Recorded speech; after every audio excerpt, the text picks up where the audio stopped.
Order. And what a great crowd we have out here today. It's not common that we see so many people at a workshop, typically at our meetings. I hope everybody had a great holiday and then off to a great new year. So we're going to move down to item 2, approval of agenda. And we do have one change to the agenda, and that's under public hearings, item 17.3. Public hearing for adoption of a revised job description for social worker is deleted at the request of Dr. Hale. And we're going to move down to section 3, which is recognitions. 3.1, recognition of Sharon Bartles-Wheelis, recipient of the 2019 School Psychologist of the Year by the Florida Association of School Psychologists, presented by the superintendent. Item 3.2, recognition of the 2019-2020 Sunshine State Scholar School recipients and announcement of the 2019-2020 Okaloosa County Sunshine State Scholar Award recipient, presented by the superintendent. Item 4 as visitors, 4.1, Michelle Ankers, proposed half-cent sales tax to fund capital needs for Okaloosa County schools. Section 5, administrative personnel appointments. Item 5.1, appointment of Assistant Principal 1, Okaloosa Technical College choice, recommended by the superintendent for approval. Item 5.2, appointment of Assistant Principal 1, Laurel Hill School, recommended by the superintendent for approval.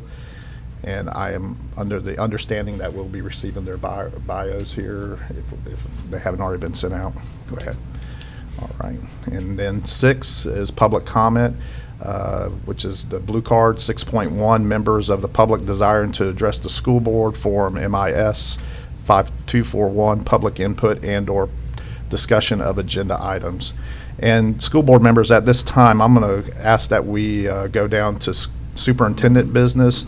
And Mr. Chambers, we're going to turn it over to you because we do have some guests out in the audience today that are going to make a presentation under your minute there, under your business.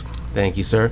So we are fortunate to have with us today Bruner's robotics team, and we have Miss Dottie Holland, who's the teacher and the sponsor of the robotics team, as well as Mr. Massey is here as the principal. And I will say it was a couple months ago, myself and Mr. Horton had the opportunity to go to Bruner to see the robotics team in action. We saw them in a class kind of brainstorming and trying to solve a problem. And then we went into the lab where we were fortunate to see them actually demonstrate their understanding of their robots. And I know Mr. Bryant also had the opportunity to do the same. So Mr. Bryant and I talked and said, I think this would be a great opportunity for these students to come. There's 2 teams to go ahead and kind of share with the board a little bit about what they do. So that I think 2 teams are going to come share their presentation of what they're preparing for I think this upcoming Saturday and then the next Saturday. And we are extremely proud that you're here and that you're about to present, and we are excited, so let's get going. Real quick, Mr. Superintendent, this is a requirement for them for the competition that they come and speak before a body like ours. So this is why we agreed to do this morning. So. Yes, sir. Yeah.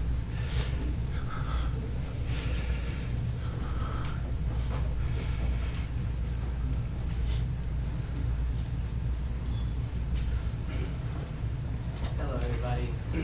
We are the Bruner robotics team coming from Bruner Middle School, as Mr. Chambers has already said.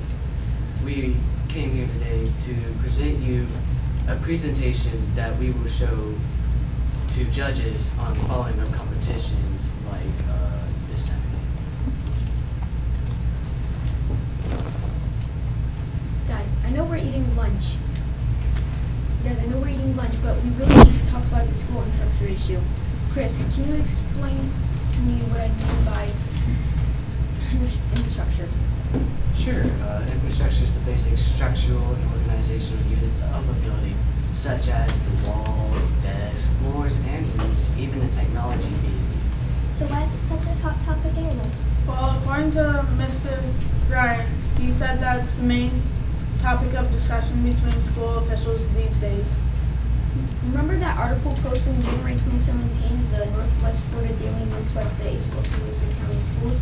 It featured a former school board member, Melissa Thrush, and stated that Okaloosa County is tied for the oldest school buildings in the state of Florida.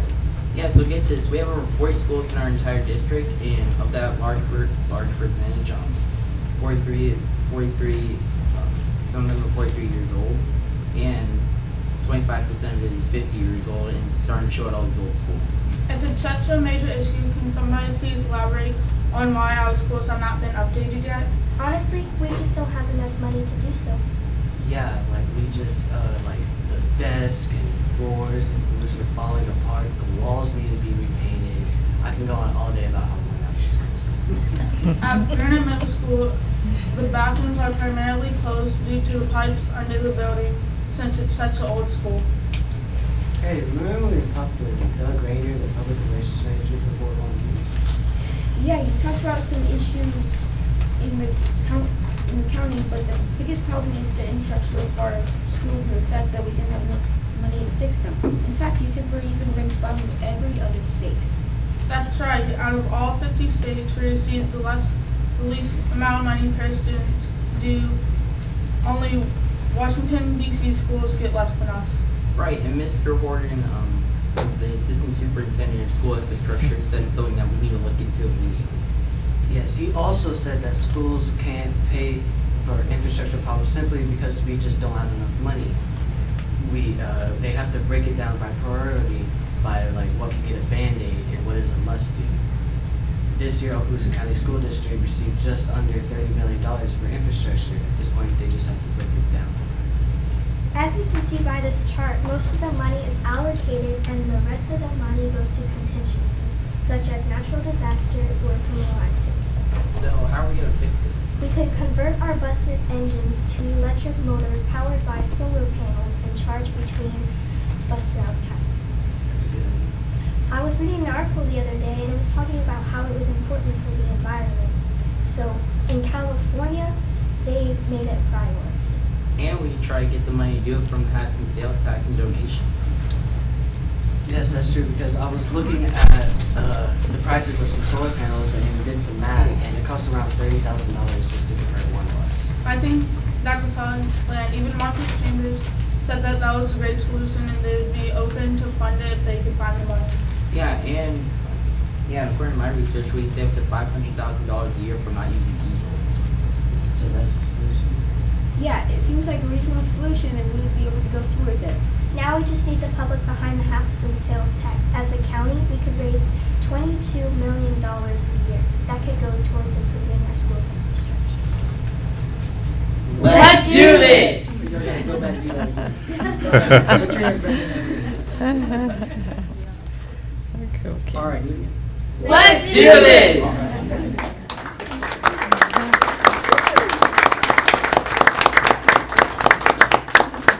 Okay, so that was one of the teams. The other team is the Spartonics, and while they come up, I want to just explain part of their, guys, go ahead and get your position. Part of what they are supposed to do. Oh, I'm sorry. Over here. Okay, Come in the so- microphone. Oh, okay, so part of what they are supposed to do is solve a problem according to the theme. The theme this year was City Shapers, and they had to identify a problem within their community or their city. They discovered that Fort Walton Beach, yeah, there's some problems, but nothing that they could really get behind. And it seemed like everyone we talked to, they were behind school infrastructures and the need to improve our schools.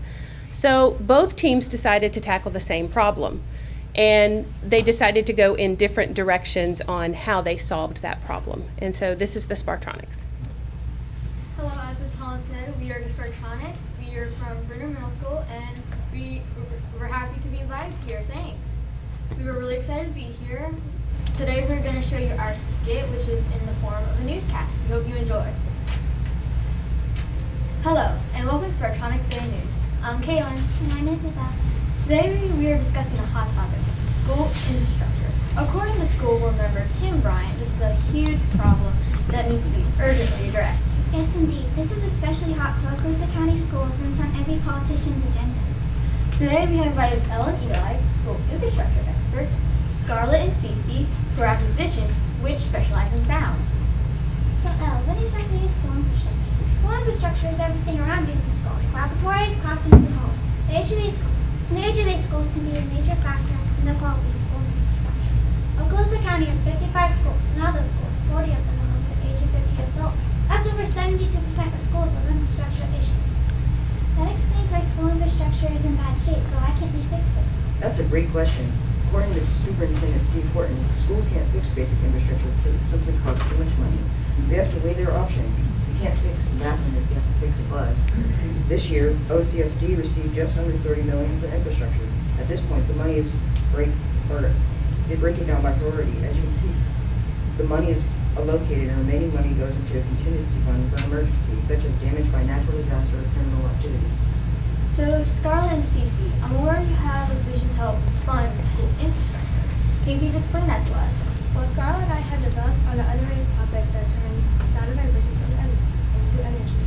Other companies like Sound Power from Japan have developed on this idea and they're having some success. But we took a different approach and created a device we call Echo-System. Our product is meant to help school infrastructure everywhere around the world. Our goal is to have schools install electricity and to save money on electric bills towards school improvement. So, Scarlett and Cece, how does electricity work? The way it works is that sound comes through these holes. The vibrations from the sound then go through the springs and wires to our generator and then make energy, therefore lessening the power bill and using to save money on electric bills towards school improvement. Well, this idea was suggested by EchoFund.com. It can be used by any time you want by inserting a chip into the electrical power grid. That's surprisingly very efficient. Indeed, but how much money would they save anyway? They would save $225,000 annually. Scarlett, how many watts would electricity produce? Electricity would be able to produce around 8,500 watts per day. That's impressive. How much does electricity cost? It costs $441 per device. More specifically, we would spend $10 on titanium, $50 on magnet, $60 on Lumix hybrid, and $100 on a battery that can store energy. That's not bad, actually. It's cheap and affordable. Scarlett, where would you suggest to put electricity in school? I would suggest putting them in loud areas of the cafeteria, gym, band, and chorus rooms. That way, they'll be able to use as much energy as possible. That's surprisingly very efficient. Thank you, and that's all for the Electronics Daily News. I'm Kaylin. And I'm Isabel. Thank you for watching. Wow, guys, I really like the invention of electricity. I've never heard anything like it. Thank you very much. Yeah.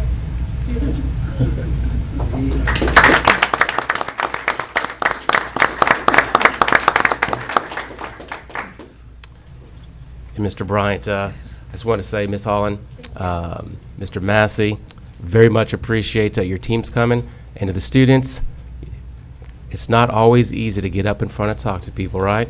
But you guys did an absolutely amazing job. You came up with confidence, you spoke articulately, and you did an absolutely great job. I know that each of the board members, they may have something to say as well, but wish you luck on this Saturday and wish you luck next Saturday as well. Great job. And Mr. Chambers, that's, I am going to ask board members if y'all would like to say anything to these fine students.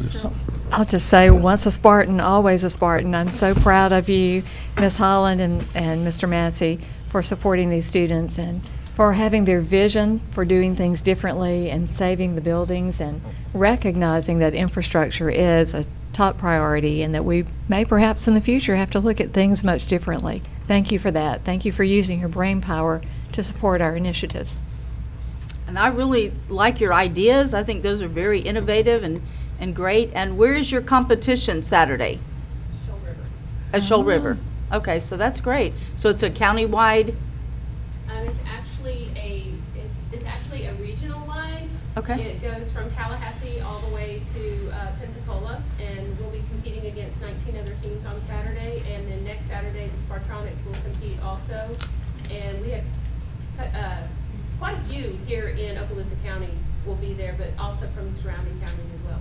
Could I ask you to please send that information to the board so we can have that? Yeah, I'd love to have that information, times and everything. And it is open to the public. You can't see what they do in the judging rooms. Right. But the robot games are open to the public. Terrific, great. Well, good luck to all of you, and thank you for coming. Thank you. Dr. White? Just to say that we'll probably give your names and contact information to Ms. Ankers, who will soon present to us a half-cent sales tax plan. But thank you for all your work. And I would just like to ask Ms. Holland if you would please stand up once again. Ms. Holland is one of our pioneers when it comes to robotics. She started the program at Bob Sykes Elementary School and brought that program up to an international level. And we're talking 4th and 5th graders there. And even though she left Bob Sykes this past year to go to Bruner, it is very exciting to see what she's starting there and building up that program. So, Ms. Holland, on behalf of the school board, we appreciate all that you do and your investment into our children. So thank you very much. Thank you.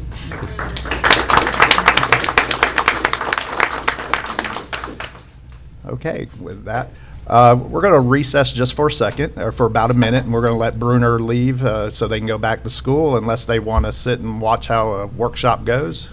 I don't think they want to be out of school that bad. Okay, so we're going to recess for just a minute and let them move out. We'll allow y'all to go ahead and leave. Yes. Thank you.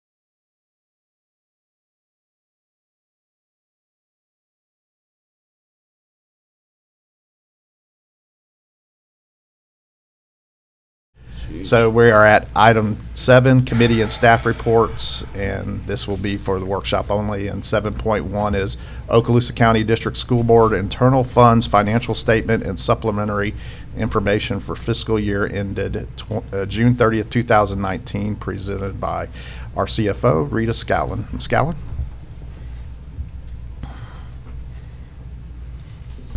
As you know, this is our internal funds audit that's conducted annually, and Mr.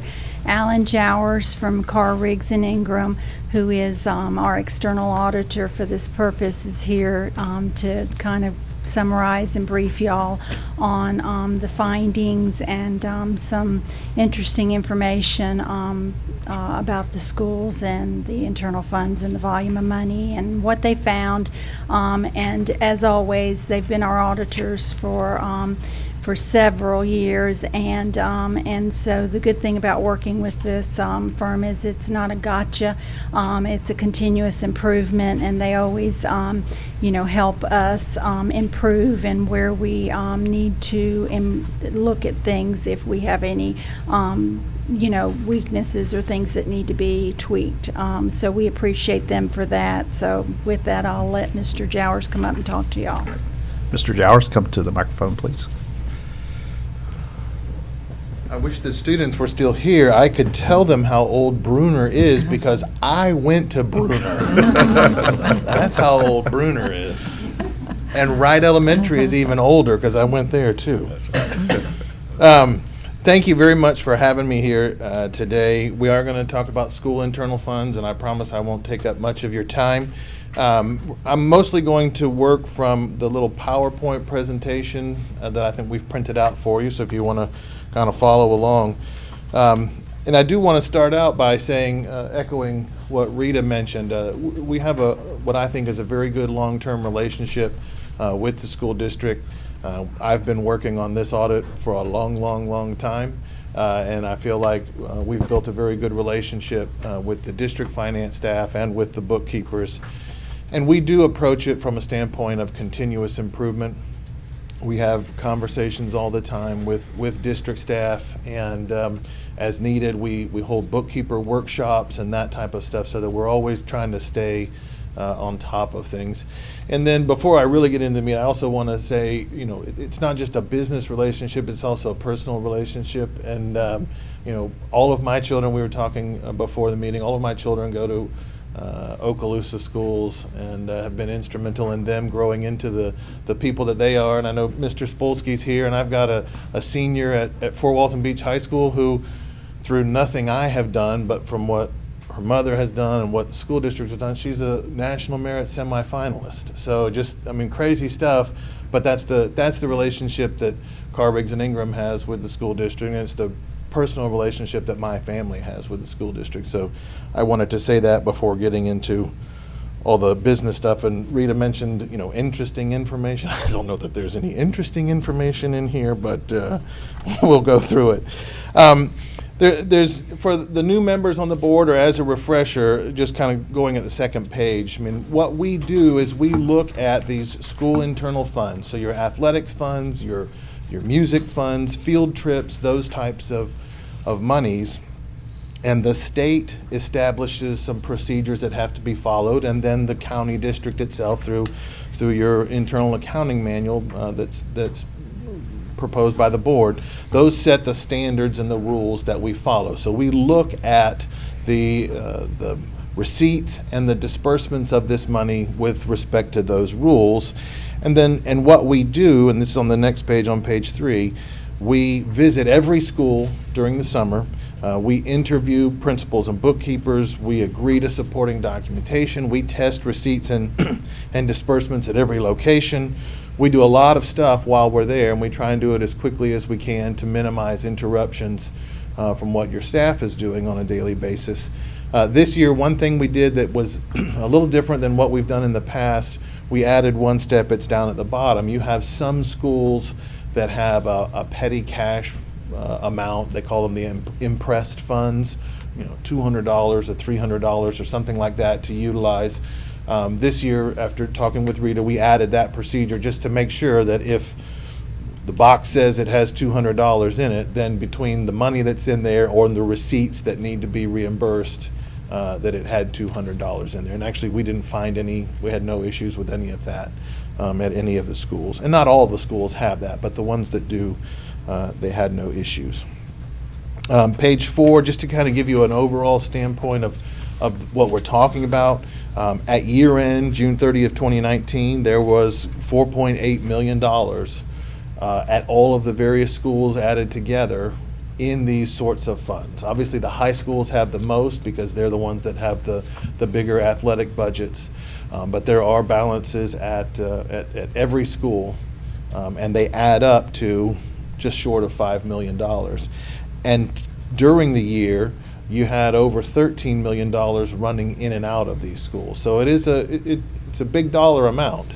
Little $5 checks and $10 checks and $20 athletic tickets and whatever, they add up to a large amount. And so our results for 2019, we did have 6 schools that ended up with findings. There was one particular finding, and we'll talk about this in a minute, that we noted at a couple of different schools, and it was something that was new for this year. But none of these, I think, are particularly earth-shattering. There were no big findings that we had. Most of these are just kind of procedural items. So we have the list of the schools there on page 5, and so I'll skip to page 6. And we're talking about the Edwins here, and we talk about check requisition. The new item that really came along this year was the greater use of purchase cards. P-cards at the schools. And so there is a process where when people use the purchase card, there needs to be documentation of what they're purchasing with the card itself. So go on to Amazon.com and buy supplies for your classroom. There should be some level of documentation for that and approval by the teacher and the principal. And then at the end of the month, there's the actual check that you write that's paying the credit card balance or the purchase card balance. And so what we found was that at Edwin's and at Meg's and at Richburg, that process hadn't quite been put in all the way. There were still some steps along the way where documentation wasn't there, or checks were written but they weren't approved until after the check was written. So that was really the process that we talked about with Rita the most, was just making sure, because this was something that's new with the P cards at the schools, that we made sure that was tightened up a little bit, and so that the bookkeepers understood, here are the steps that you need to take as we go through the process. We also had a couple of issues, and we see these from time to time with ticket seller reports. So when you have an athletic event, there's supposed to be 2 people involved, a ticket seller and a ticket taker. Both of those people are supposed to sign off on these forms that all the money works and all the tickets have worked and that type of stuff. As you can imagine, sometimes it's hard to find volunteers to work the gates, and so sometimes they end up with one person responsible for everything. I know that we and the finance director in the state of Florida like to have dual control, so you don't have one person selling tickets and somehow the tickets don't get sold properly. So we did note that with respect to Pryor and also with respect to Choctaw. Those two had a couple of times where they didn't have the proper documentation. Again, not earth-shattering, just something that we've worked with the district to kind of say, as best you can, make sure we get that dual documentation. Flipping over to page 10, really just to kind of show you some trends. You can see, we talked earlier about there were slightly over $13 million of receipts. You can see that for the last 5 years, that trend really has gone up. It was under $12 million 5 years ago, so you can see there's more and more and more money running through these schools, as you can imagine. And then on page 11, you can see the amount of interest that these funds earn. And again, as the amounts go up, and actually as banks start paying interest again, you can see that that the interest amounts have gone up. And then the last few pages, and I won't go over them in any great detail, just kind of delineate how the athletic dollars and music dollars have increased or decreased over time. And I think what you see is overall, all of those items seem to be increasing from year to year, which is a testament to the success of the athletics in our area with state championship basketball teams and also some really good stuff, and also just the level of participation in the athletics and in the music. So anyway, that's kind of where we are on that. From a big picture standpoint, we did not find anything that was that I would call significant issues. We did have those few little items that we talked about, and we've communicated that with Rita and her team. And we will perhaps schedule a bookkeeper workshop. It's usually held typically in this room. We meet for a couple of hours and just kind of go over some things. And it's really good to get them in a room together because then they can bounce ideas off of each other as well. So good report, few little nit-nats, but overall I think that the process is working really well. And I'll end by just the way that I started. We really appreciate the opportunity to be of service for you. We've been in a long-term relationship, and we look forward to continuing to work with you in the future. And I'd love to take any questions if board members have any. Well, thank you very much for your presentation, and yes, I'm going to open it up. Board members? I'd just like to make a couple of comments. One is that I know from colleagues in surrounding districts that we do very, very well, exceptionally well in comparison to them. So thank you, and thank you, Rita, for keeping us at that top level. Even though there were some minor findings, that's still remarkable in comparison to other districts. And secondly, just a personal thank you and your wife for being the parents that you've been supporting students, and had the pleasure of having them both on various SAC committees and as volunteers in my schools. So 2 of them, I think. Yeah. I think both Yeah. Destin Middle and Brunner Middle. So thank you personally for your investment in our school district. Thank you.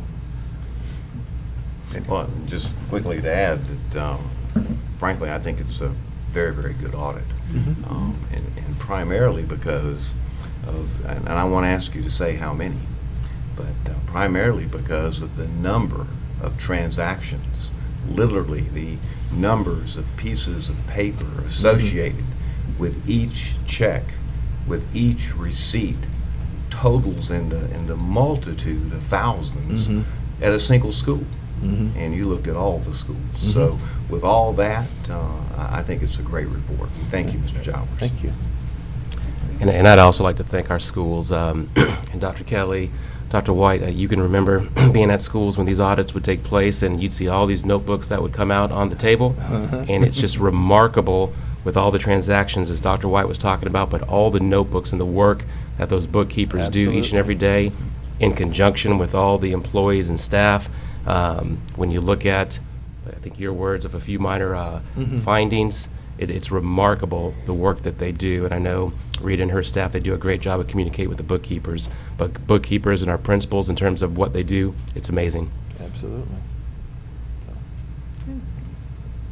Thank you. Thank you, Mr. Judge. All right. Ms. Scallon, anything you would like to add to that? Okay. Item 7.2, in-county travel paid for the period of November 14th through December 11th, 2019, presented by Rita Scallon, our Chief Financial Officer. Item 7.3, out-of-county travel paid for the period of November 14th through December 11th, 2019, presented by Rita Scallon, our Chief Financial Officer.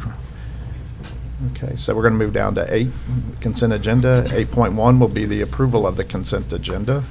8.2 will be approval of the minutes of the workshop meeting of December 5th, 2019, minutes of the regular meeting of December 9th, 2019, minutes of special meeting of December 18th, 2019, and these are all recommended by the superintendent for approval. 8.3, appropriation of District 2 School Board member capital outlay funds to Edwins Elementary School for 6 security cameras in the amount of $8,693.03, presented by Dewey Destin and recommended by the superintendent for approval.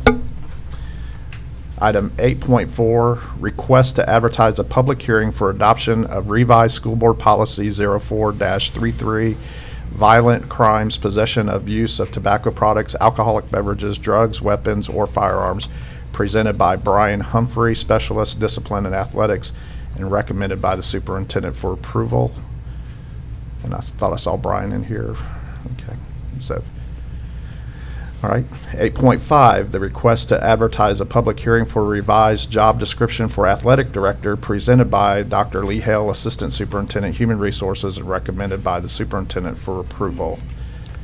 And Mr. Bryant, if you don't mind, I'd like to say just a few words on this, and then would like Dr. Hale to come up to say a few more words if you don't mind. And my remarks and Dr. Hale's remarks will refer to item 8.5 and 8.6. And I do want to say, over the last probably several months, we've been looking at our current athletic director position and head coach position. And we felt that now was the time to bring this forward before we hire a new football coach or before we hire a new athletic director. As you know, currently, our athletic director and football coach or position is one and the same. And we have an opportunity right now with board approval to put ourselves in a position where the two positions are separate. It would put us in line with the majority of the state and the majority of our surrounding counties. We did put a lot of consideration into this conversation with still wanting to make sure that the athletic director position is still marketable, the head football coach position is still marketable, so we can ensure that we get top talent in these two positions. We've been very fortunate to meet with our principals. Each of our high school principals we've met with. We do have each of them here today. Now, Mr. Morello, he's in Tampa because Mr. Dye is getting an award, but Mr. Morello will be here on Monday. But I do want to thank our high school principals for the work that you all have done with us. A lot of time and effort has gone into bringing these job descriptions forward. You know, as a result of this change, potential change, we'd be able to look at the athletic director position as someone who would strictly be able to look at, athletic functions. The head football coach would be able to focus on football. And after speaking with our high school principals, they think that is something that is extremely important. Some of the changes, which Dr. Hale will go into more specifically, the head football coach would be a 12-month instructional position. That person would also teach classes. The athletic director position would be an administrative position, but we would take that position from an AP1 to an AP2 to lower that position and make it more in line of what we have at schools, so to speak. Also, at the recommendation of our principals, the newly hired athletic director would have to have coaching experience, but would not coach a sport. And this would allow that person to really focus on the athletic functions of the school. And lastly, I would say this also allows us to be more equitable with the candidate pool as it pertains to athletic directors. Whether that's a baseball coach, whether that's a softball coach, whether it's a volleyball coach or a soccer coach or a male or a female, this would give us a more equitable candidate pool in terms of hiring an athletic director. And I would say just a little bit on a a personal note, I would say, I have a daughter who plays volleyball and who may one day want to be an educator, and who knows, she may one day want to be an athletic director. But this is something that allows us to be more equitable and in line with the state of Florida. So Dr. Hale, if you'd come up, I'd appreciate it.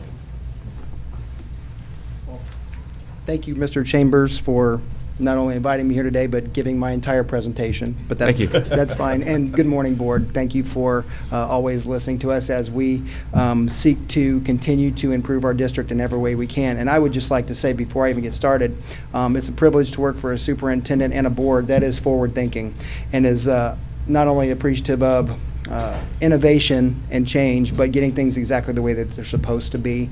And so to that end, that is the spirit in which we began this process. And I would also like to echo my thanks to the high school principals, because without them, this input would be empty and it would not be as rigorously vetted as it has been. And so, guys, thank you for being here on my behalf. And they have done a really, really good job in looking at some of the proposed changes that we were considering and some different things like that. And I would also like to say to my union colleagues here to the right, thanks for always listening. And I know that they are interested in this conversation as well. So the mechanics of what we are attempting to do with the change of the one job description of AD and the creation of the new instructional position for the football coach, the 12-month instructional position, just as Mr. Chambers said, we wanted to create an athletic director position that was marketable to all qualified candidates. And so what we did was we eliminated some language from it that was restrictive. We removed the football coach language from the from the athletic director job description, and as Mr. Chambers said, moved it from column 7 on the administrative placement chart to column 9. Now his vocabulary was aligned with, just so that you can kind of understand what those columns mean, associated with the other positions that we have. Column 7 is typically associated with the assistant principal 1s, and column 9 is typically associated with the assistant principals 2. And so the shift from athletic director went from column 7 to column 9 in this proposal. So that's the only changes materially to the athletic director position. The good thing is, and as the high school principals pointed out, is that this change would allow the athletic director to focus on the remainder of that job description. And that's a very good benefit, not only to the person because they are able to focus now, but also it's a benefit to the remainder of the programs in the building. They now have focused attention on each and every program in an equitable way, and that's a really good change. So that was pointed out by the principals, and I appreciate that as well. In terms of the football coach job description, in order to accomplish the goals that we set out, which was to not only fix the athletic director position, but let's be honest, we still want to have a very, very marketable football program across our county, because that's what attracts great talent. We wanted to make sure that we were putting a methodology in place that would allow our football coaches to do what they wanted to do and give us the ability to go out and recruit good talent. So to that end, we looked at instructional positions, and just any time that there may be a mid-year change, there's going to be a double fill of something, whether it's an athletic director, but in this case it would be more instructional, and the hope would be that over the summer those things would come out in the wash, and it wouldn't be an additional instructional position. It would just be a change of instructional position from a 10 to a 12. And then, of course, the 12 is because the summer is critically important too. And you saw the audit findings. You saw the program that has the biggest gate receipts and brings in the most money and things like that, and everybody works hard. But that was between the 12-month salary piece and the additional weight of the summer program, that was part of the rationale for the 12-month instructional position. So in a cost sense or in a position sense, it's a wash. It's essentially 2 positions for 2 positions. Once we get the salary modification for the football coach hammered out, and I think that you'll see on the job description that it says it's going to be associated with the instructional salary schedule, but the model is kind of aligned with that of how we do our band directors here, with some proposed changes. Now, there's still some conversations to be had along those lines, but as I have spoken to each one of you, in most cases, it's a 2-position trade out in this case, could very well be a savings or a cost-neutral benefit. But as is always the case when you're talking about experienced people, placement charts depend on experience. And so I can speak to each one of you even more about that, but I've kind of given you an idea of what that might look like in terms of the methodology used for the salary plus supplement schedule. But at the bottom line is create a new football job description, change the athletic director job description the way that I've described for the benefit not only of both positions, but also economically sound way. So that's kind of the way we put all that together in terms of our discussions. And so I'm open to any questions that you might have at this point. Okay. Board members, I'll start with Van Check if you. Okay, so the football coach position, would it then be, in a sense, like we know they're gonna be teaching football, but that, as far as what academic subjects they'll be teaching, that would be up to the principal and where they fit in. Like they might be a math teacher, they might be, or do they have to do something related to football all day? Well, they are the football coach by design in the program, but there's a lot of language that's not restrictive inside this job description, and so I haven't really imagined a case where there would be anyone other than a football all day long scenario, but there's no restriction within this job description to prevent the principals from being able to do that. Because a basketball coach teaches other subjects, Yeah. so they could. That would be my understanding. Like I said, there's no restriction inside the job description. And being very specific, absolutely. So if they were certified in a particular area, when you get to the summer and that was their certification area, and then that's what that football coach was then hired, they'd be able to go into whether it was PE, whether it was science, whether it was math, but that would be a conversation based on the certifications that they have and where the principals put them in terms of their course requirements. Okay. If I could follow up just on that question. So then did I understand correctly, when I looked over the materials and then from your presentations, that no longer will the head football coach also be the athletic director? For all new hires as of January, upon your approval, that point forward, no one else would be doing it. So Yes, going forward, so those that are in that position at this time will stay. correct. All right. And just in summary, have you been able yet to project any changes in salaries as a consequence of these two positions? So a part of the materials that I sent you guys ahead of time Yes, sir. Has a little bit of a cost analysis in there that gives you the ability to look at the charts and put some what-ifs in there. For instance, if you had a particular person in your mind that you wanted to say, okay, this person's been in the district this many years, he or she may want to be the athletic director, and then plug that in and see how that would fall, and then, of course, do the same thing if we get a new football coach with X amount of years experience, what might that look like?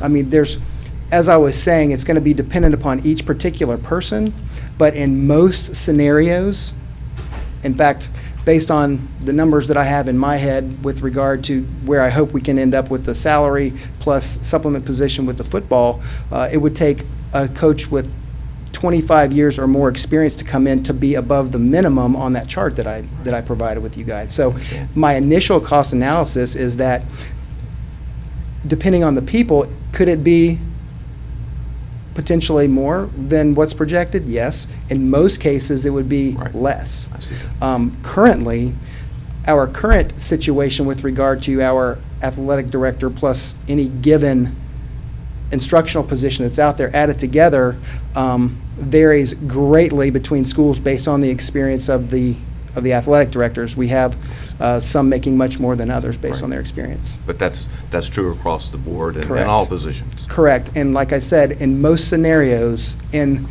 depending on the people you put in there, more than not, it's a savings to the district overall. All right. And then I guess, Mr. McKenna, so you had an opportunity to look over these new job descriptions, and does it provide us with the legal insulation that we need so that we're not accused or challenged, if you will, in terms of our hiring practices? Yes, sir. I've looked at both of them, and these changes are important to the district in one regard because it does make one of the descriptions much more equitable now and going forward. So I was satisfied with both of them.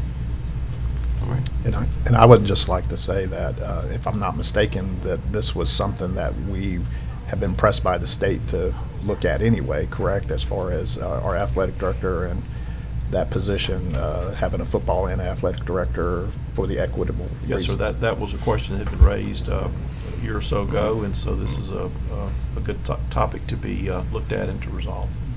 And I just had one quick question, and if I overlooked this detail, I apologize, in the materials that you sent. So we talked about that the football description would be instructional, remain that way. The athletic director, I didn't quite understand, is that to remain instructional as well? No, or ma'am, those that's on duties that's administrative completely. secretarial, administrative type? for the- Absolutely, yes, ma'am. It's the same in practices in terms of our processes and expectations that an assistant principal too. And I appreciate that Just to question, make Dr. that Kelly. public. Because, so then the follow-up to that is that the football coach will now be a member of the bargaining unit. Is that correct? That is correct. And that's not the case now? That is correct. Now, I would mention one thing, and I did include this in some of the materials that I sent you guys.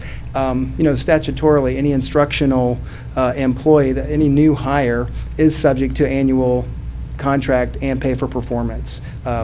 And so some of the concerns that may be in place prior to that law have been assuaged by that. But yes, absolutely, they would be subject to the grievance process and all of those things as well. And that was something that you had discussions with the principals, and they all understand all of that? I don't remember that specific conversation, but we had a very long meeting, and so I think that we did understand that it was instructional and it would be moved to the instructional salary Okay, schedule. and this is just a request to advertise, so there's Correct. an opportunity to have those discussions. All right. So I have a concern then, if they're in the bargaining unit, let's say they're a great football coach, but they're not a great teacher, then what happens? Well, they'll be evaluated as all instructors are. That's going to be way different than it has been as far as the position of football coach. Correct. And I do think it's important, Dr. Hale, and you may want to share some light, because you're absolutely correct. It's a switch going to an instructional position. But once again, when you look across the state of Florida and where high school football coaches currently sit, the vast majority of my understanding is in the instructional seat. That's right. I had some of the people in my department go and research the various counties, and there's just a wide litany of models, but very few of them are actually football coach and administrator at the same time. Very few. Good point. Thank you for pointing that out. I forgot that. Well, I also, you look at it, all our baseball coaches, our softball coaches, our volleyball coaches, they're instructional, correct? Correct. Yes, So sir. I agree with the fact that it's going to inline all of them in the same realm. And, having been a parent of a child that played in a minor sport, it's going to be, I think it's going to be a positive for all of the schools that you have somebody that's not committed to one sport. Not saying that the football coaches haven't been good athletic directors, but this will free them up to be able to do what they're capable of doing, which is coaching a football team, and then allowing somebody that has that experience in, to run the athletic department as a whole, not just as, just one entity, which is typically football. Absolutely. I do not disagree with that. Right. So, Now, not all head coaches are 12-month, right? Yes, currently. They are? All of our high school football coaches are, yes. I mean, all Right. sports. She means all sports. Oh, no, I thought, no, No, ma'am. no, ma'am, they are not. They So why are football? instructional plus supplement on the normal instructional salary schedule plus whatever supplement for So their why is sport. football 12-month? Well, as I said, we did that because we wanted to keep our salaries marketable and also take care of the summer practices without the benefit of extra hours on top of that, is some of the discussion. But ultimately, we wanted our football programs to remain marketable in the event that we have to turn one over. Because that's kind of been the Okaloosa County calling card for getting great coaches, is that we take care of our people, and that was part of that discussion. and I think you're going to also see a bigger candidate pool for football coaches who will come here just knowing that they're only going to have to coach football. I think some don't even look because they don't want to take on that added athletic director, position. So now let me ask you this, Dr. Hale. We did say if this does pass through the board, those that are currently in the position of athletic director and football coach, if they choose, will they have the opportunity to step aside, Well, they would to be, just be the football coach and then open up the athletic director? well, they are currently under contract, and any change in that model for them would require ultimately a resignation and reapplication. Okay. That's right. Any other comments or questions, board members? Thank you, Dr. Hale. Thank you. And as Mr. Chambers said, item 8.6 was tag on to Dr. Hale's presentation, and that's the request to advertise a public hearing for a new job description for a head football coach. And we'll move down to 8.7, school donations presented by Ms. Scallon, Chief Financial Officer, and recommended by the Superintendent for approval. 8.8, budget amendment number 3, fiscal year 2019-2020, presented by Rita Scallon, Chief Financial Officer, and recommended by the Superintendent for approval. 8.9, monthly financial statement for 2019, presented by Rita Scallon, Chief Financial Officer, and recommended by the Superintendent for approval. 8.10, invoices to be approved for payment, presented by Rita Scallon, Chief Financial Officer, and recommended by the Superintendent for approval.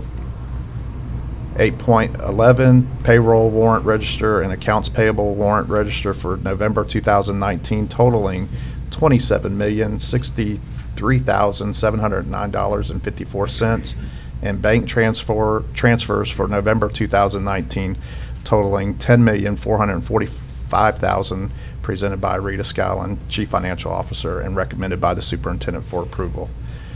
8.12, impact aid application, PL 81-874, authorized representative and core user account signer for fiscal year 2019-2020, presented by Ms. Scallon, Chief Financial Officer. And Ms. Scallon, I know we talked about this in the agenda meeting the other day, but if you could kind of explain what this is going to. Okay, as you're aware, we submit an impact aid application to the federal level each year. For the 20 years I have been here, the actual application process is a manual process. It's a manual application that we fill out, and then at the end, the superintendent signs it because you have designated him. Each year I bring an item asking you to designate him as the signer on your behalf. And so this year, in November, as usual, I brought that item to you. So after you approved that item, then we were notified in December that the federal impact aid system is transitioning to an electronic system. And so what that means, and I put a explanation in the agenda item, but what that means is you will only be able to have one person who is designated as a core user signer. And so I discussed it with the superintendent because of the vast array of duties and issues that he deals with, and always, could be transit. And usually it is, to the 11th hour, getting all of that data, verified about 3 times to make sure that it's all correct. I just discussed with him whether he, thought that he would be able to do that. Not that he can't do that, because he could, but I think it would be cumbersome and burden for him. So that's when we talked about just having me as the signer. And when I say the signer, it's just to submit the application. So you have to have a password, it has to be unique to you. Only one person can do that. So we just thought that it would be beneficial just to have the CFO do it. My staff will still prepare the information as usual. That would be the only change. And I will tell you, at our meeting the other day, Rita had a smile on her face, and she said she would be happy to relieve some duties of the superintendent for this particular reason. So thank you, Ms. Scallon. Okay. Any questions or any comments? Okay. Makes sense. So we'll move on down to 8.13, Child Care Aware of America Free Assistance Program application for military families at Plough Elementary School, presented by Rita Scallon, Chief Financial Officer, and recommended by the Superintendent for approval. 8.14, renewal of tag-on bid RFP 151702, dispensing system for general cleaning supplies, presented by Vince Wyndham, Program Director, Purchasing, and recommended by the Superintendent for approval. 8.15, tag-on bid purchase over $25,000. Solient Healthcare Incorporated, presented by Vince Wyndham, Program Director, Purchasing, and recommended by the Superintendent for approval. 8.16, tag-on bid annual agreement renewal, portable move-in services throughout the district, presented by Vince Wyndham, Program Director, Purchasing, and recommended by the Superintendent for approval. 8.17, tag-on bid purchase over $25,000 Apple, presented by Vince Wyndham, Program Director, Purchasing, and recommended by the Superintendent for approval. 8.18, tag-on bid purchase over $25,000 Jackson Therapy Partners LLC, presented by Vince Wyndham, Program Director, Purchasing, and recommended by the Superintendent for approval. 8.19, tag-on bid purchase over $25,000 WTI, presented by Vince Wyndham, Program Director, Purchasing, and recommended by the Superintendent for approval. 8.20, tag-on bid ITB 20-480-077, digital catalog discounts, presented by Vince Wyndham, Program Director, Purchasing, and recommended by the Superintendent for approval. 8.21, exempted purchase over $25,000 Scholastic Education, presented by Vince Wyndham, Program Director, Purchasing, and recommended by the Superintendent for approval. 8.22, exempted purchase over $25,000 Sunbelt Staffing, presented by Vince Wyndham, Program Director, Purchasing, and recommended by the Superintendent for approval. 8.23, service agreement number 20-80, Emerald Coast Child Advocacy Center, presented by Vince Wyndham, Program Director, Purchasing, and recommended by the Superintendent for approval. 8.24, sale and disposal of surplus property, presented by Steve Bolton, Program Director, Maintenance, and recommended by the Superintendent for approval. And I would just like to comment, I walked through Central here, and I mean, it's emptying out pretty quick over there. So, and again, I know I mentioned this in our agenda workshop the other day, that the gentleman that's working that over there has done an exceptional job of keeping that organized, and it looks really good over there. 8.25, memorandum of agreement between the Sheriff of Okaloosa County, Florida, the Okaloosa County Board of County Commissioners, and the School Board of Okaloosa County, Florida, for the operation of a mass notification system, and the quote with Alertus Technologies, LLC, presented by Steve Horton, Assistant Superintendent, MIS, and recommended by the Superintendent for approval. And Mr. Bryan, if you don't mind, I'd like to have Mr. Horton come up and just briefly describe this, as well as maybe stay up for 8.26 afterwards. Yes. Thank you, Mr. Bryan, board members. So you might recall that this fall, the sheriff and the school district worked closely together and approached the county for support for a mass notification system that not only enhances the school's ability to communicate internally, but as importantly, in incidences of a natural disaster or other emergency, to communicate outward with any number of pre-programmed messages and abilities to provide alerts. This system continues to extend our ability, the ability for our teachers and anyone on campus to signal a lockdown if need be, or to send a message. And so I would specifically like to thank Sheriff Ashley, Captain Payco with the Sheriff's Department and the county for all the work they've done to help bring this to reality. So this agreement is a foundational piece of cooperation for that to happen. The other piece that's on here is the school district will be budgeting for the annual service agreement for this mass notification. So you see an amount there that would be expected to be an annual amount. But the capital piece of the equipment and the installation is handled through this agreement, through funds from the county that the sheriff, in his overall safety agenda for the entire county, will support schools and support neighboring communities. Board members? Well, I think it's a great thing that we are showing the public that, one, we're putting some skin in the game in this here too, and this is going to not just benefit schools, but it benefit the entire county. Am I correct on that? Absolutely, and that's the reason that the sheriff is behind it as he is, as it advances safety efforts, not just in the schools, but outside and around the perimeters of schools. And 8.26 is controlled open enrollment, and I'll let you speak about that. Yes, sir. So this, I think, is our 4th year operating under controlled open enrollment. So each year, by statute, we're required to bring a school capacity report to the board and ask for approval. It identifies seats that have been noted as available in schools throughout our district. And so I think this year there are 14 schools that will be posted with your approval as having available seats. And to remind the public, the number of seats available is determined using a method that involves the Florida Inventory of Schoolhouses FISH report that identifies capacity and student stations at each school site. And so we take a look at that number. We take a look at any portables that are on our campuses, and as you're aware, there are about 160 portables on our campus, and make sure that if we're using those for student stations, that those are included into the capacity of the school. We look at the anticipated enrollment for the upcoming school year. So we are at this time projecting enrollment for 2020-2021 school year. And a final piece of looking at these capacity reports is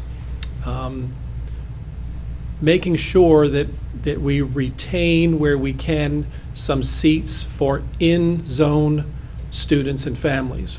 And so we may be reporting that a school is at capacity for controlled open enrollment for families that are seeking to attend a school that do not live in that zone.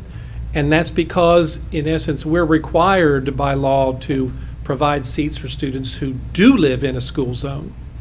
So it's not to be interpreted from this document that every single chair in every single school that is marked closed for controlled open enrollment is full. But in some cases that's true. But it is always it's important for us to make sure that we have to provide seats for students in zone. So that's another component of it. There's an FAQ document that's attached to this agenda item, and we try to keep that updated and we post it.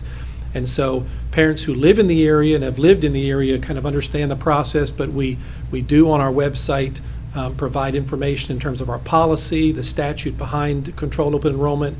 We post the schools that have available seats and the FAQ document. We will, on January 15th, if this is approved Monday night, open up our controlled open enrollment process by board policy. It begins on the 15th and will run for approximately a month. And so just briefly, what that means is the schools you see on this list that have available seats, parents would be able to go online if they would like for their child to attend that school. They'd be able to click and fill out an online application to attend a school. So as an example, if I lived in Crestview and because of where I work as a parent, I'd like for my child to attend Choctawhatchee High School. I check, it has available seats, I complete the application, and that process occurs for a 30-day period by board policy. And this is similar to other districts throughout the state in terms of having a window where we do controlled open enrollment. And so once that 30 days is completed, we look at the applications for a school, we look at the number of seats available, and if there are enough seats to fill all applications, we send out approvals, and those students then go through the process and enroll in those schools. There are, with 14 schools that have seats, there are 24 that do not. So the question then is there a process by which a parent could request to attend a school that is at capacity? And that's also defined in statute that there must be a hardship appeal request process. And so that's in place as well. Once we get past our controlled open enrollment window mid-February, we will then open up for parents who believe they have a need to request a hardship appeal, and we'll go through that process where we have a group that looks at those, that includes the principal, myself, and we kind of work those throughout the year. The specific challenge in Okaloosa County is our military community, and so We want to be very sure, number one, that the military community and their children get every advantage that's required under the law. And so those students do get preferential treatment for available seats. So going back to an example, if I had 20 seats in a school and I had 30 families applying for a seat, and 7 of these families were military active duty, then the law requires us to give preferential treatment to that group of students. So they would be receiving seats in that situation. There are other categories under the law that provide preferential treatment as well. And so when the parents complete the application, they check the things that apply to them. And if they check something that gives them preferential treatment, then that is exactly what we'll do in terms of following the law. We do vet that to make sure it's accurate when they show up for registration. So, I mean, that's maybe more than you want to know about the process, but it does speak to the fact with 160 portables, we are at capacity in some of our schools, but we're monitoring that closely and don't foresee any emergencies in the upcoming year. But as we've done in the past few years, there may be a request for a few portables here or there to make sure we've got what we need. Well, thank you, Mr. Horton. And I think with you doing this presentation this morning, again, it does educate people who are new to the state, to the county, on how open enrollment works. So by you coming up this morning, I think that helps them, if they're watching, will understand the process. And I know the district as a whole, we put stuff out on our website, information on our website to explain open enrollment. So I think, again, you did a great job, and it's interesting to see, how many of our schools are at capacity now, and which is, I'm not great at math, but I mean, over about 60%, 65% are at capacity now. So so that does acknowledge that we're growing still, and so thank you very much. Yes, sir. And board members, if you'd like to ask Mr. Horton any questions. I just had one question that Yes, came ma'am. to mind, and it's not significant in the long range, but for combination schools like Laurel Hill, is it helpful to know where the seats are closed or open, elementary, middle, or high? Well, and I've worked with the principals on that as well, and when we post seats available at that school, we don't, in those situations, designate it by grade level, and so it's open. And historically what we see is not a lot of applications for a particular school, so it for tracking purposes, we don't believe that it would really cause any undue pressure anywhere to if more third graders came than fourth graders. I was just thinking, for instance, for the public's information, if they were looking to move there and they had elementary students, would it be interesting for them to know that elementary was closed or elementary still had seats? Yes, ma'am. So for example, at Laurel Hill, we say they're open, they have seats at Everywhere. all Okay. levels, yes, ma'am. Okay. Clear enough. Thank you. Well, and just to say, I appreciate all your work on this. It's a lot of work. It's not like it used to be. I just had this conversation with a family this past week, and they said, we can't just go up to the school and talk to the principal. And I said, well, you can do that, but there's a process. Yes, sir. And that's what's most important, and I think that's what my colleagues are referring to here, is that we let our families know that there's a process for seeking enrollment in a school other than the school that you're zoned to. And I know it's been a lot of work and a lot different than it has been, and you've done a great job, and thank you, sir. Mr. Horton. Well, my programming staff, one of my programmers, Ben Myers, and Ms. Dushka Ross, and Wendy Meserve, they do a lot of work behind the scenes in helping schools get these kids where they need to be after that process has occurred, and tracking things for me, and letting me know I need to update an FAQ question. So they do a great job with it. Real quick, Thank Mr. you. Horton, pending school board approval on this item, when will open enrollment begin? January 15, Okay, and it will go through? February 15. Okay. And it's possible, we'll put it on our website on the main page, and at the beginning, we were doing call-outs just to notify folks that controlled open enrollment's beginning. Okay. And so it's probably likely that there'll be a call-out middle of next week. All right.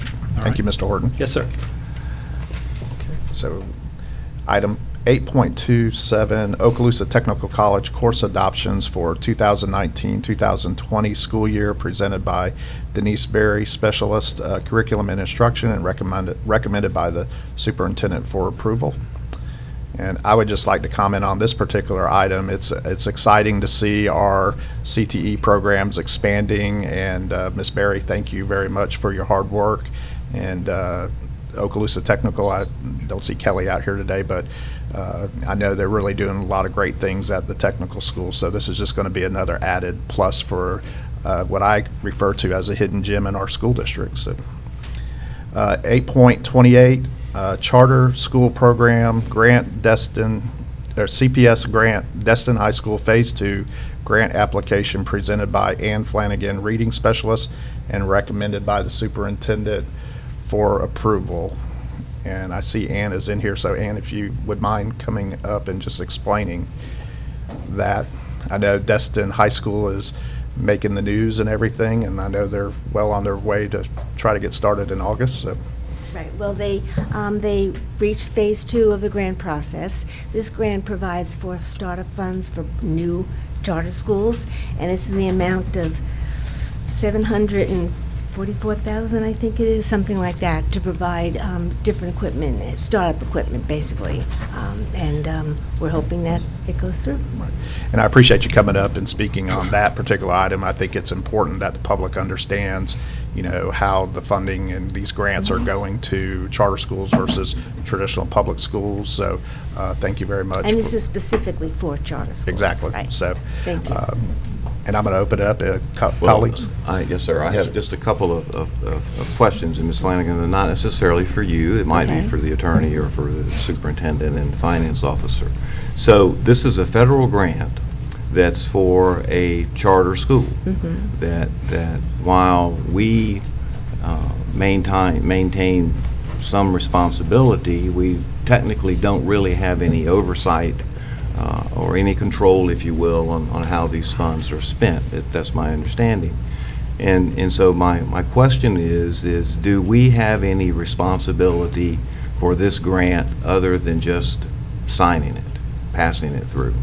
Any auditing responsibility, any responsibility on compliance, any of those kinds of things? I would say, well, I know that obviously charter schools do provide financial reports. Right. Okay. But this is a grant given to the charter school. And I'm assuming we'll serve as the pass-through agent, that the funding will come to the school district, and in turn, we will allocate it to them, or does it go straight to them?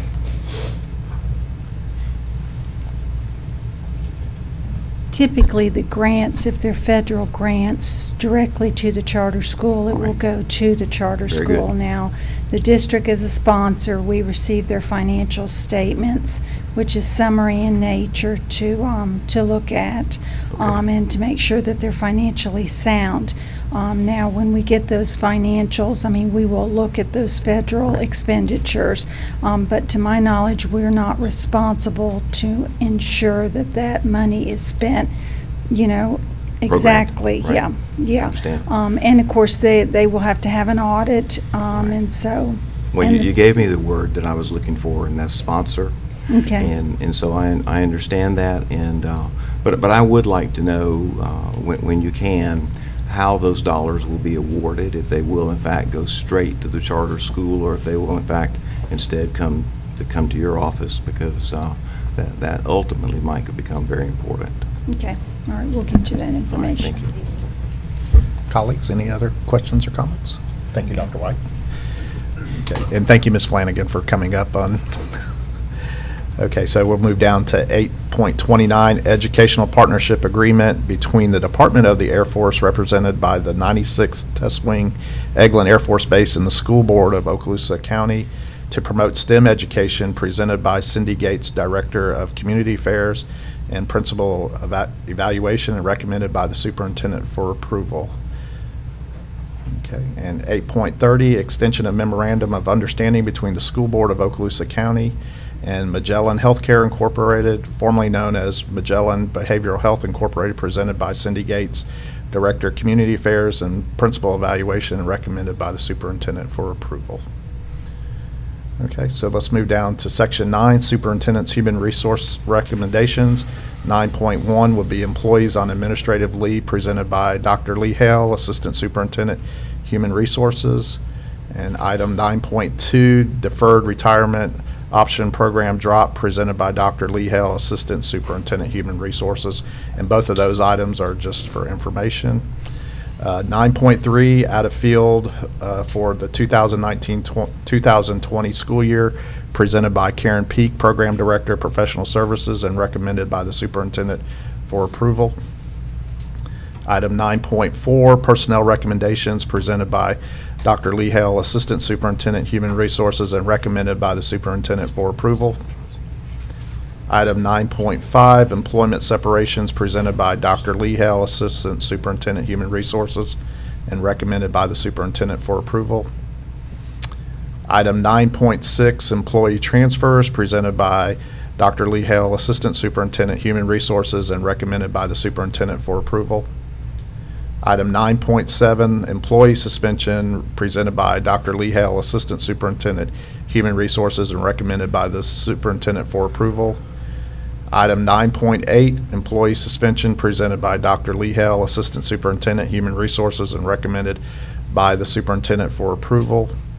Item 9.9, employee termination, presented by Dr. Leigh Hale, Assistant Superintendent, Human Resources, and recommended by the Superintendent for approval. Item 9.10, leave without pay, presented by Dr. Leigh Hale, Assistant Superintendent, Human Resources, and recommended by the Superintendent for approval.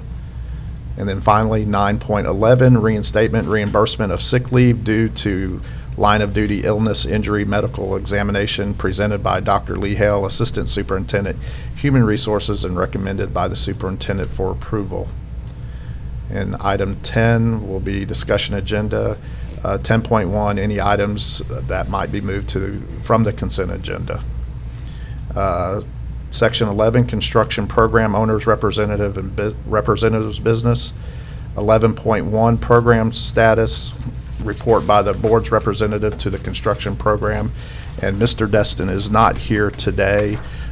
He is in Colorado right now, but I believe, Bill, y'all do have a meeting coming up Monday, but just real quick, if you want to come up and talk about anything that Mr. Destin would probably share with us. We will be meeting on Monday, and over the next month or two, you'll have a number of GMPs being brought back to the board for approval. A lot of these will be staged for summer work.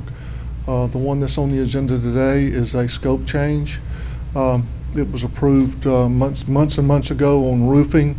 We're continuing to go back out and test the market to find out when it's competitive and the right time for us to put bids out for this roofing. And during that period of time, the urgency of the roofs that needed to be corrected or repaired changed. That's what's causing the scope change.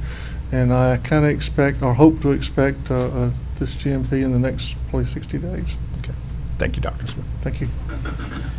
And so that will move us down to 11.2, scope modification for program number 6, task order number 1, pre-GMP roofing at Niceville High School, 500 building and gymnasium, presented by Dr. Bill Smith, Program Director, Facilities Planning, and recommended by the Superintendent for approval. And Section 12, Information Technology Seat Management Contract, we have nothing. And 13, Attorney's Business, Mr. McInnes. No report this morning. Okay. And item 14, Superintendent's Business. I know we jumped ahead a little earlier for Bruner, and we appreciate them coming again today, but I'm going to open it up for any other comments you might have, plus your out-of-state field trip request. All right. So first of all, I'd like to kind of excited to say we've had a lot of community support lately. Dr. Kelly and I were fortunate to be at an event. It's called for Hope Squad, and we have Ms. Brockman and Mr. Triana. About several months ago, they came forward and they say, hey, what can we do for suicide prevention and awareness? And this will be a program that we'll be bringing to Okaloosa County. Eventually will be in all of our schools.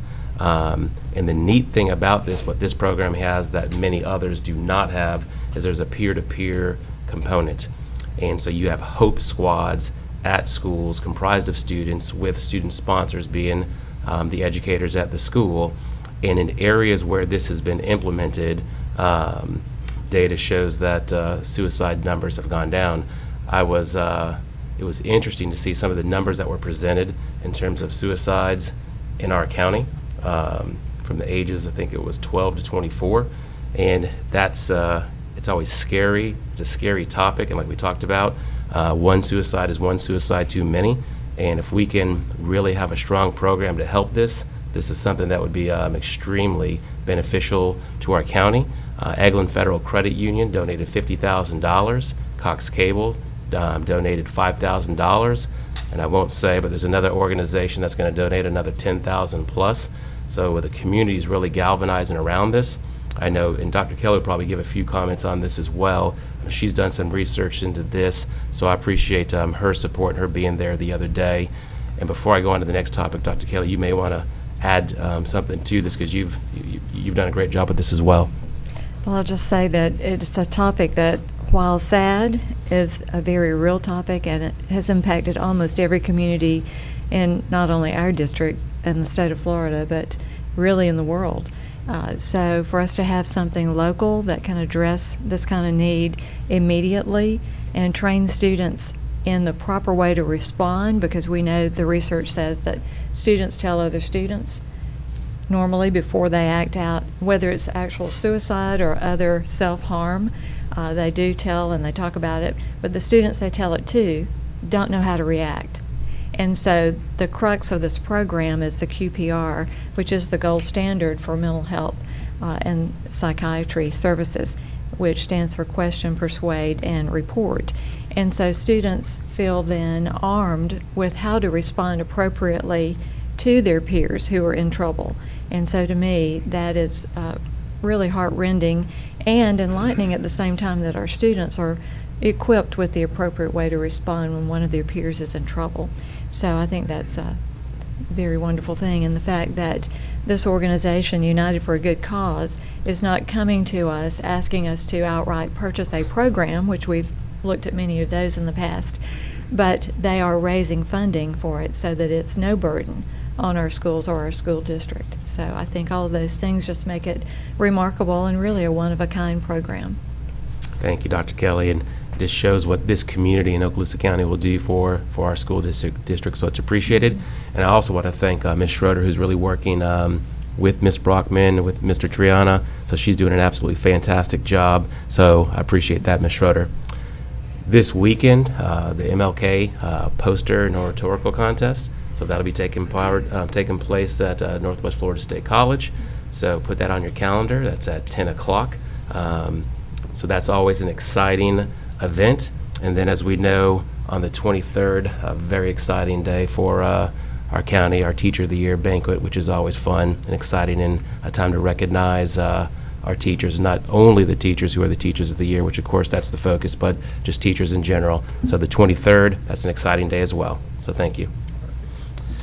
And we'll move down to board members' announcements and requests for information, and I'll start with Dr. White this morning. Thank you, Mr. Bryant. Thank you. I guess I would like to return just for a moment to item 8.6 regarding the head football coach. And I think I understood that the job description provides that that'll be a 12-month position.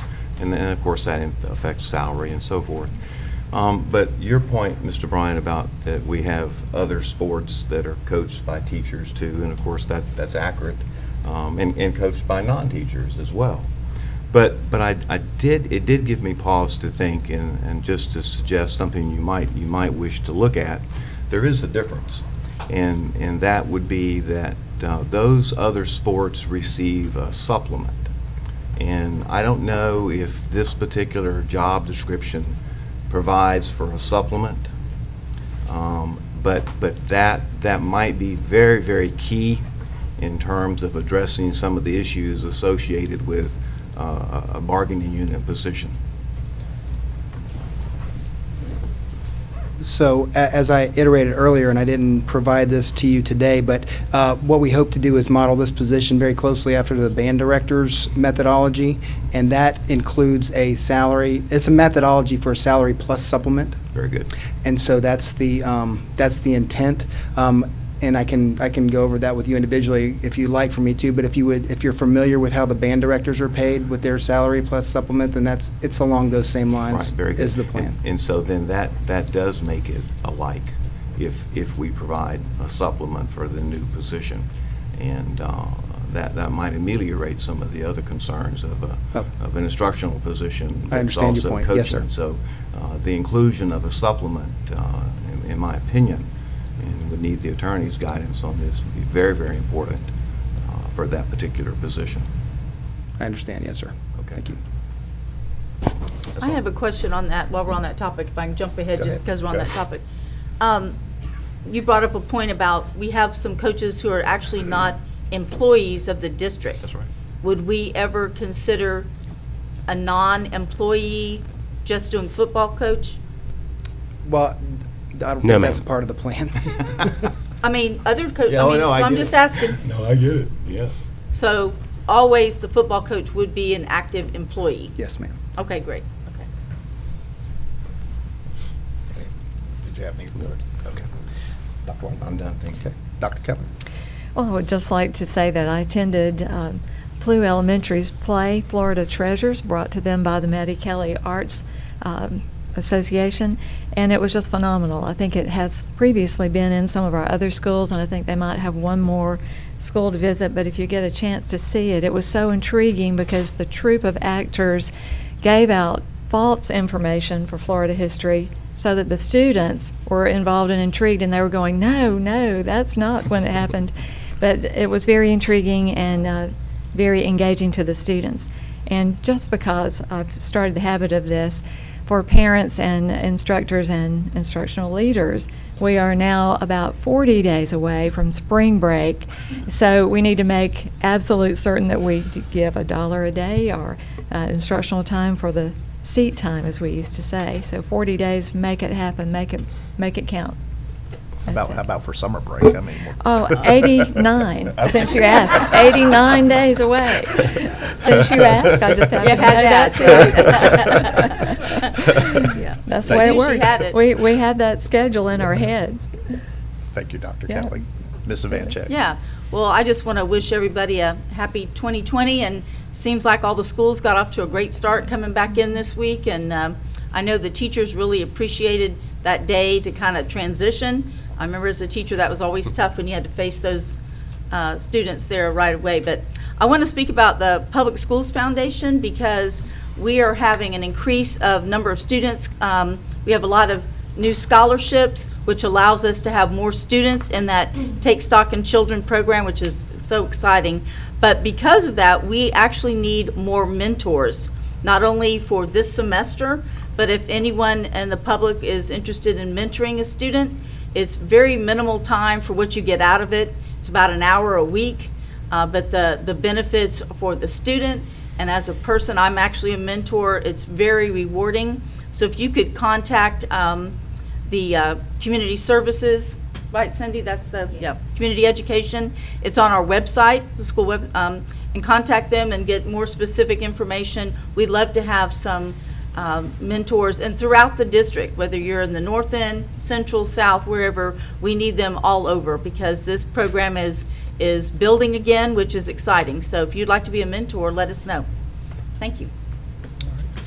And I will just say that I'm a mentor for a student at Baker School, and I've done it for many years, and it is rewarding. Very. A lot of these students that we would mentor, don't have a complete family life, or there's where a parent might be away a lot.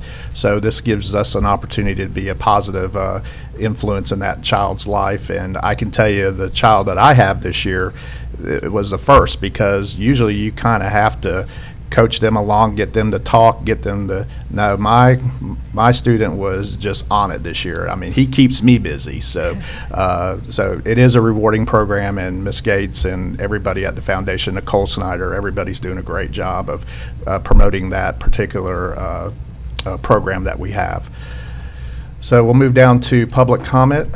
And this again will be if anybody would like to address the school board after we go through the meeting. And then we do have public hearing on Monday night. So 17.1 will be public hearing for the adoption of a new school board policy 01-26 school guardian program presented by Steve Horton, Assistant Superintendent MIS, and recommended by the superintendent for approval. 17.2, public hearing for adoption of revised job description for ESE parent liaison presented by Dr. Leigh Hale, Assistant Superintendent Human Resources, and recommended by the superintendent for approval. And as I noted earlier, 17.3 was deleted. And then we'll go to 17.4, public hearing for adoption of revised job description for resource teacher presented by Dr. Leigh Hale, Assistant Superintendent Human Resources, and recommended by the superintendent for approval. And then you see number 19, all the public notices, and then we'll scoot back up to 18.1. Rita? Dr. White, to answer your question, that federal grant, 800,000, will come to us, and then we will disperse the money in a reimbursement form. And so we will receive a little bit of indirect cost to handle that grant. All right. We'll go around the table. Mr. Horton? Yes, sir. Ms. Lightbourne? Dr. Hale? Jordan? Patrick? And Greg. Okay. And with that being said, this meeting's adjourned.